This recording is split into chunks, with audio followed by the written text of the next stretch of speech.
Kinausap ni Moira si Zoe tungkol kay RJ, sinabi ng isang kilalang neurosurgeon ang tatay nito at dapat hindi inuutos-utusan.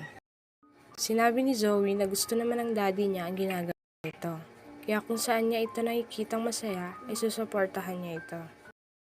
Nasalubong nila Annalyn na Dr. Tanyag ang buntis na pumutok na ang panubigan sa parkingan at hindi na din kaya pang umabot sa ospital, kaya bilang doktor, tinulungan nila ito.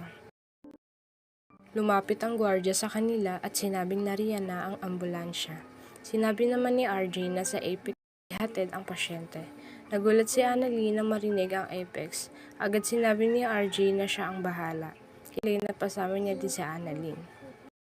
Natuwa ang mga kaibigang doktor ni Annalyn sa Apex na makita siya dito. Pero napalitan ng pag-alala dahil kapag nalaman nila Zoe at Moira na nasa Apex si Annalyn, ay baka ano na naman ang gawin sa kanya. Dagdag pa ni Nurse Ivan, lalo na't magkasama pa sila ni Dr. RG, baka gulo na naman ang mangyari. Kaya naman tinulungan na din nila si Annalyn para hindi ito maabutan nila Moira. Naiwan ni Annalyn ang phone niya at bigla na lang may tumawag dito. Sinubukang sagutin ni RJ ito pero dumating naman si Zoe.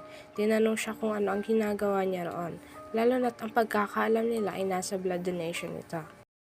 Sinubukang balikan ni Annalyn ang phone niya pero nakita niya na naroon na pala si Zoe, kaya mas pinili niyang magtago na lang.